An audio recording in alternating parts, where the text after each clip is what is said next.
Crompton Greaves के बारे में। वरुण कोठारी पूछ रहे हैं बांसवाड़ा से। उन्होंने पूछा है कि क्या इस शेयर को अभी 1 साल के नजरिए से खरीदा जा सकता है? क्या ये सही समय है इसका? देखिए, जितने भी ये कंज्यूमर रिलेटेड स्टॉक है ना, देखिए कंजम्पशन यहाँ से तो बढ़ेगी, इसमें मुझे बहुत ज़्यादा कोई दिक्कत नहीं लगती, because consumption is directly proportional to आपका डिस्पोजेबल इनकम।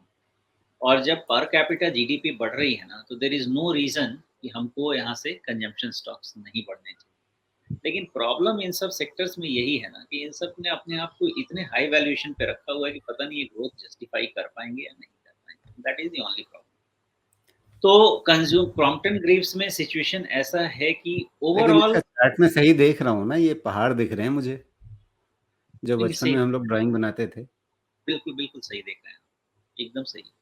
तो ये वैल्यूएशन करेक्शन होना ज़रूरी था, बिकॉज़ इन लोगों ने अर्निंग्स बहुत जल्दी फैक्टर कर लिया प्राइस में।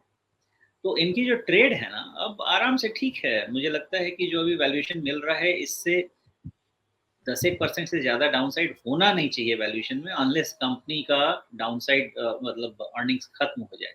क्योंकि मुझे लगता नहीं है, कंजम्पशन तो ठीक हो जाना चाहिए, क्योंकि इंटरेस्ट रेट काफ़ी बढ़ने लगे थे, तो वहाँ पे कंजम्पशन इम्पैक्ट होता है, डिस्क्रिशनरी स्पेंड बहुत इम्पैक्ट होता है, तो यहाँ पे भी इम्पैक्ट हुआ है, इन सब सेक्टर्स में भी इम्पैक्ट हुआ है।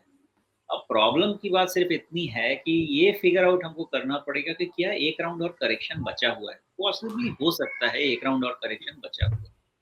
लेकिन यहाँ से 10-20% से ज़्यादा करेक्शन का उम्मीद मुझे तो नहीं है। तो अब यहाँ पे क्रॉम्पटन ग्रीव्स में 2 तरीके से काम कर सकते हैं। या तो आप ये मान सकते हैं कि 10% के आसपास, 15% के आसपास है, जो भी आपका पॉकेट अलाउ करता है उतना आप रिस्क ले लें और इसको स्टैगर्ड बाइंग शुरू कर दें, बिकॉज़ यहाँ से वैल्यूएशन डिस्कम्फर्ट बहुत नहीं है। ध्यान रखिएगा, वैल्यूएशन एक रिलेटिव टर्म्स है अगेंस्ट द अर्निंग्स। अगर आगे मैं ये मान के चल रहा हूँ कि given the earnings remain constant, at least जैसा ये अर्न कर रहे हैं वैसा करते रहें, सॉफ्टवेयर इंटरेस्ट रेट बायस आए, इनकी अर्निंग और बढ़ेगी बिकॉज़ डिस्क्रिशनरी स्पेंड बढ़ेगा। उस केस में इनको फ़ायदा हो सकता है, बट ये ऐसा स्टॉक है कि आप लेंगे और आपको लगेगा रॉकेट लग जाएगा, नहीं लगेगा, बिकॉज़ बहुत समय से पिट-पुट के चल रहा है, बहुत लोग एग्ज़िट लेने वाले हैं। तो ये एक एक्यूमुलेशन का कैंडिडेट नहीं बनता है, ऐसी कोई बात ही नहीं।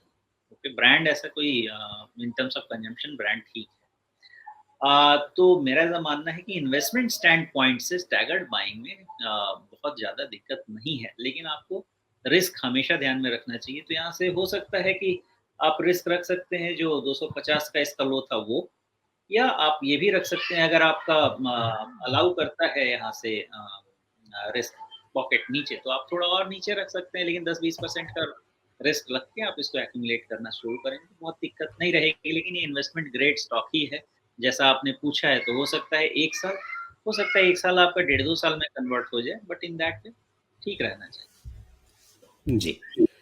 यहाँ पे सुमेश, अगर हम इसको जो 250 के आसपास एक कंसोलिडेशन दिखा और उससे पहले एक ब्रेकडाउन था, यहाँ पर वॉल्यूम भी साथ में आप चार्ट पे देखें तो जब ये ब्रेकडाउन हुआ था गैप के साथ, तो उस समय वॉल्यूम काफ़ी तेज थे। और अभी जब ये पिछले सप्ताह के दौरान एकदम से काफ़ी चला है, तो भी वॉल्यूम काफ़ी अच्छे रहे हैं, लेकिन पिछले गैप को ये अभी पार नहीं कर पाया है। अगर ये अपने 50 डे मूविंग एवरेज को और अभी इस सप्ताह के टॉप को अगर पार करता भी है, तो ये कहीं ऐसा तो नहीं कि वापस इस गैप में घुस करके गैप को फिल करके फिर से अटक जाए? देखिए, ऐसा जब होता है ना, इसका जिस तरह का फॉल है, इस फॉल में ये पॉसिबिलिटी रहती है कि 1-2 राउंड और डाउनसाइड बने।